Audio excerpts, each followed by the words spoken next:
We will do in continue next video. Okay. So now next topic is that Ashfaq Ullah Khan. Okay, beta. Ashfaq Ullah Khan and Ram Prasad Bismil had set an example of Hindu-Muslim unity. They were childhood friends. He was an expert in horse riding and shooting. He had prevented the attack on Arya Samaj temple in Shahjahanpur. He was involved in the Mainpuri train robbery conspiracy as well as Kakori conspiracy. He too was hung in the prison on the same day as Ram Prasad Bismil. Ashfaq Ulla Khan और राम प्रसाद बिस्मिल ने हिंदू मुस्लिम का एक बहुत ही अनोखा उदाहरण प्रस्तुत किया था। बचपन से ही वो बहुत ही बेस्ट फ्रेंड थे।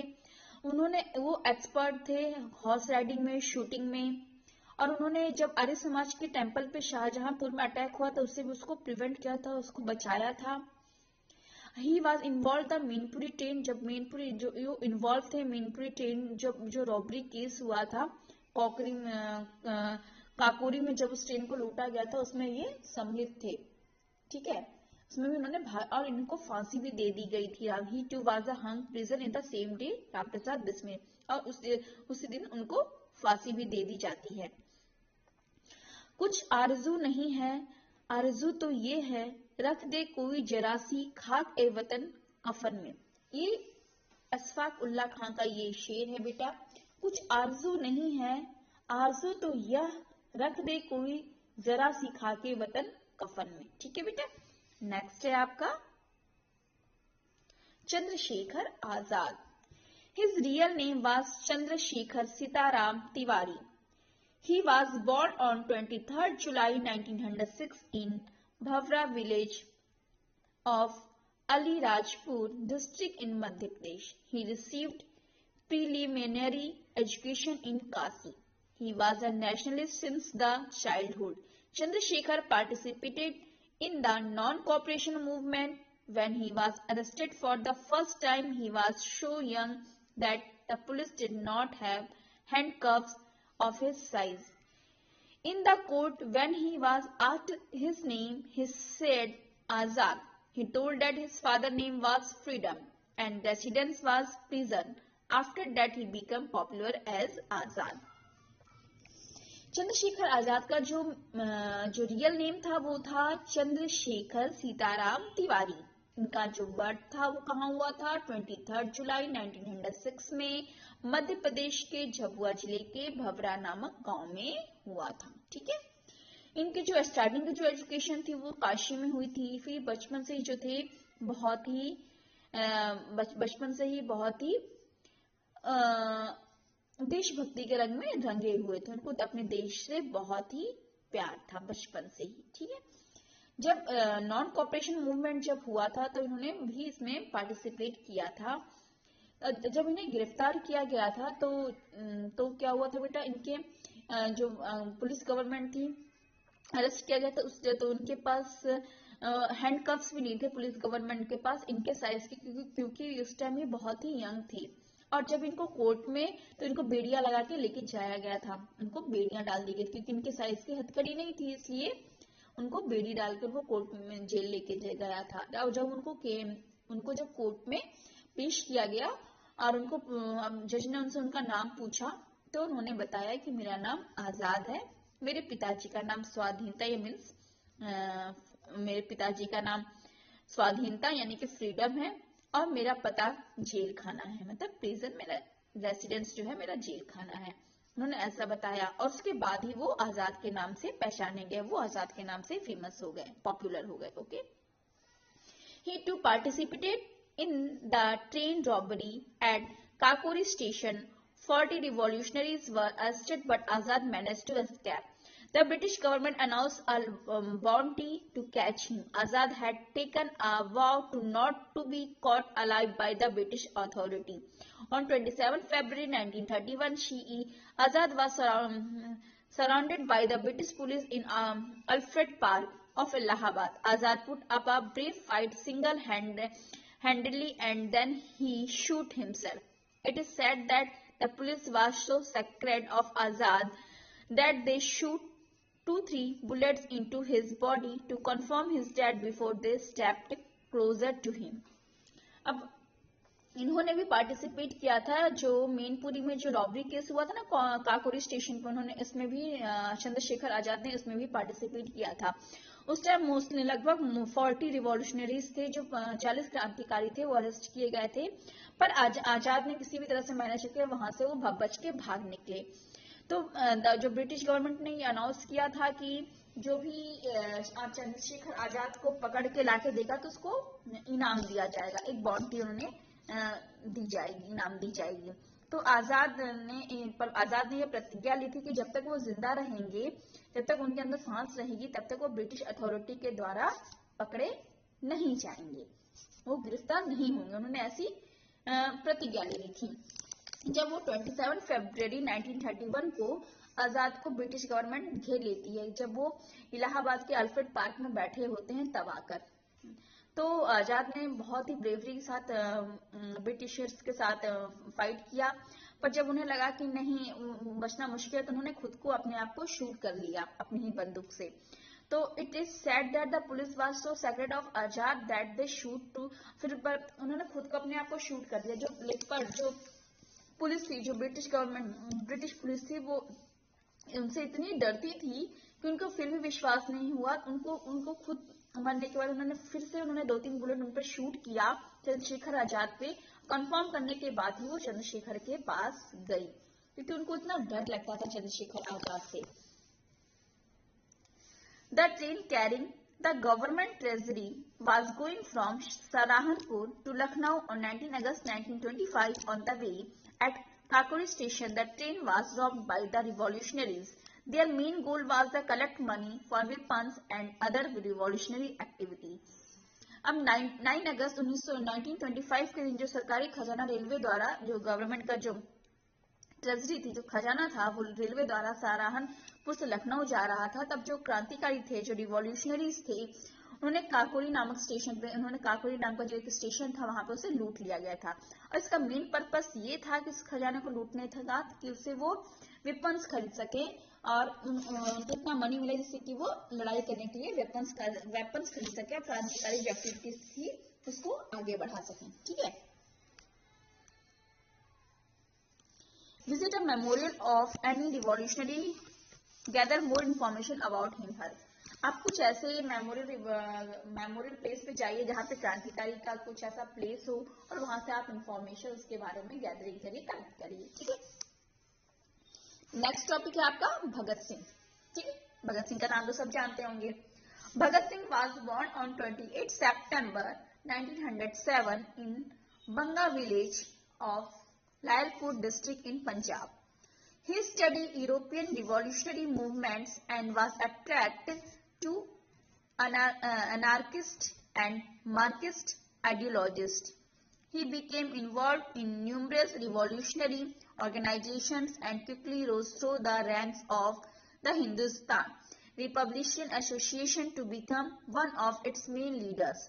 He came in contact with Sukhdev, Bhagwat Charan and Yashpal while he studied at Lahore National College. Bhagat Singh and Batukeshwar Dutt were born in the Legislative Assembly on 8 April 1928. Bhagat Singh का जन्म पंजाब के लायलपुर जिले के district के बंगा गांव में 28 September 1907 के दिन हुआ था। उन्होंने he studied European revolutionary movements and was attracted the anarchist and Marxist ideology. उन्होंने स्टडी यूरोपियन क्रांतिकारी के मूवमेंट के बारे में उन्होंने स्टडी पढ़ा था और वो वहाँ की अनार्किस्ट और मार्क्सिस्ट आइडियोलॉजी से बहुत ही अट्रैक्ट हुए थे।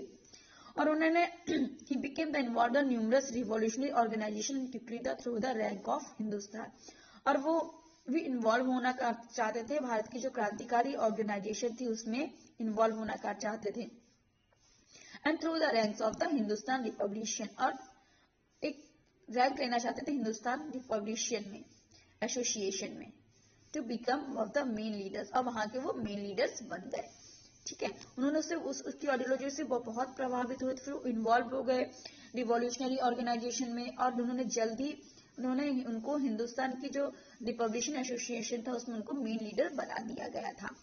ही केम इन कॉन्टेक्ट विद, जब वो पढ़ने के लिए गए थे, जब वो लाहौर नेशनल कॉलेज में पढ़ने के लिए गए थे, तब उनको सुखदेव वहां पे उनकी मुलाकात, वहां पे किस किस से मिलते, सुखदेव, भगवत चरण से और यशपाल से वो मिलते हैं, उनके कनेक्शन में आते हैं। तो फिर उनके जो क्रांतिकारी जो रिवॉल्यूशनरी जो थिंकिंग थी उसके उनको समर्थन प्राप्त हुआ, सपोर्ट प्राप्त हुआ। ठीक है। Study at Lahore national, Bhagat Singh and Batukeshwar that threw a bomb in the legislative assembly, तो उसका भी उनको समर्थन प्राप्त हुआ। तो 8 अप्रैल 1928 को भगत सिंह और बटुकेश्वर ने क्या किया था, लेजिस्लेटिव असेंबली पे बॉम्ब फेंक दिया था।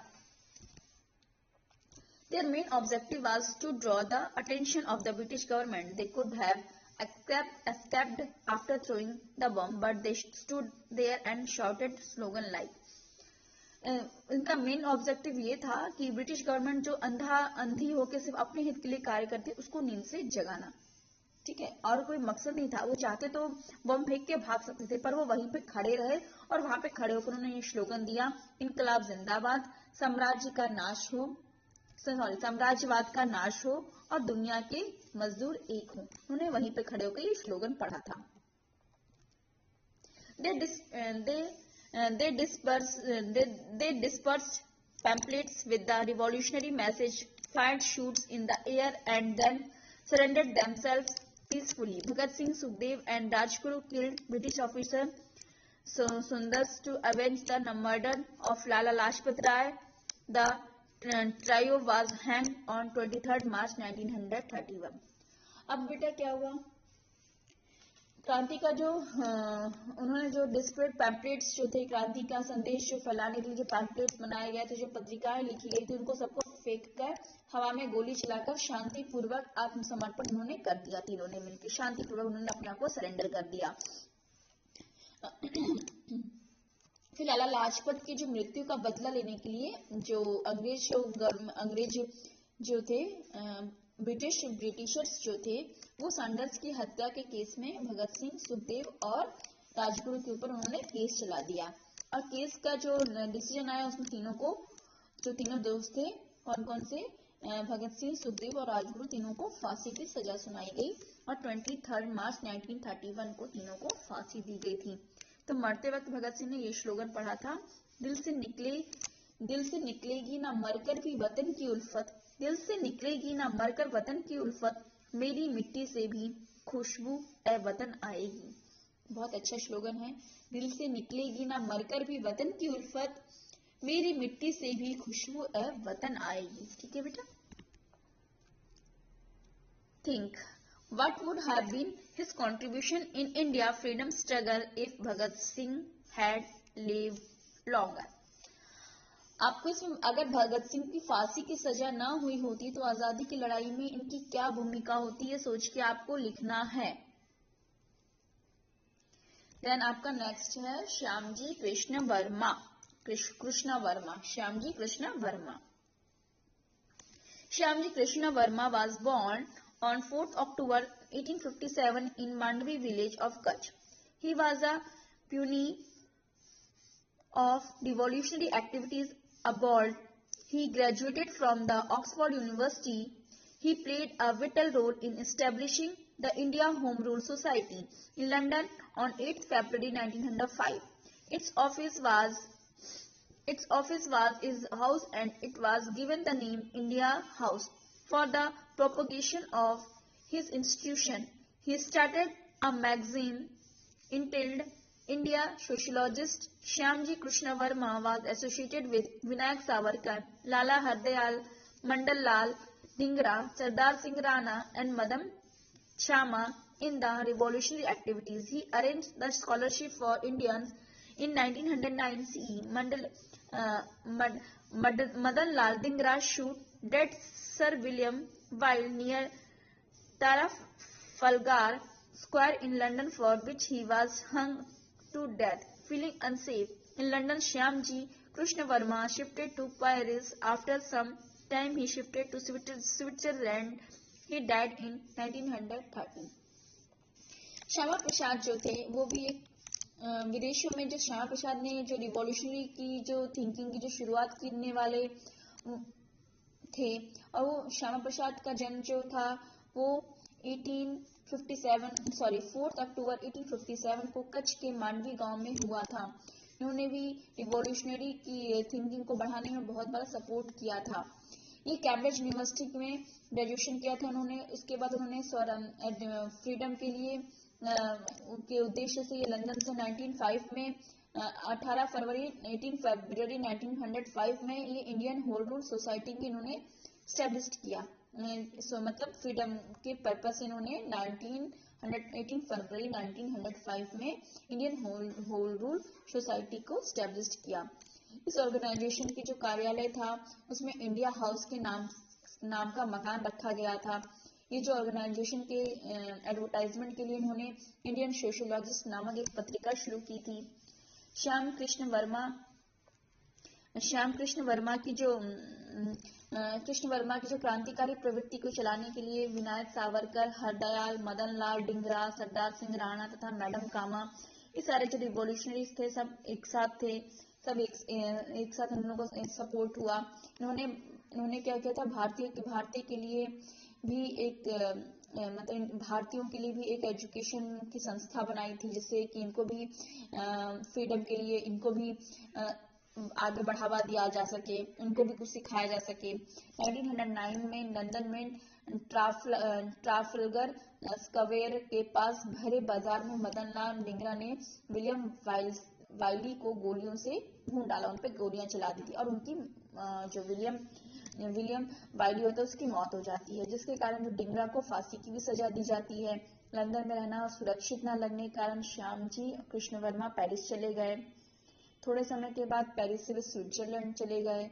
1930 में उनकी भी डेथ हो जाती है। उनकी पत्नी जो होती है भानुमति, उनकी भी डेथ 1933 में हो जाती है। ठीक है। Then things to know: the urns of ashes of Shyamaji and his wife Bhanumati were brought to India on 4 September 2003 at Mandvi, Kutch. A memorial called Karnati Tirth dedicated to him was built inaugurated in 2010 near Mandvi. Full-scale replica of India House and galleries dedicated to earlier activists of Indian independence movement are constructed, and the urns containing ashes are kept there. The urns were traveled throughout Gujarat to pay them due homage. महान देशभक्त श्यामजी कृष्ण वर्मा और उनकी पत्नी जो भानुमति थी, उनकी अस्थियां 4 सितंबर 2003 के दिन क्या हुआ था, भारत में लाकर उनके गांव जो मांडवी जो कच्छ में है उसमें बहुत सम्मान पूर्वक उनको स्थापित किया गया और उनकी जो अस्थियां थी उसकी गुजरात के विराजली यात्रा भी निकाली गई थी। देन आपका लास्ट टॉपिक है बेटा, it's the last topic, madam Cama. Okay. Madam Kama was born on 24 September 1961 in Mumbai. She stayed in London from 1902 in 1907 CE. In 1905 CE, she was an associate of Shyamji Krishna Verma in the established Indian Home Rule Society. She was present in the Second International Socialist Conference held the Stuttgart of Germany in 1907 CE. In this conference, she unfurled the tricolor flag with the slogan Vande Mataram.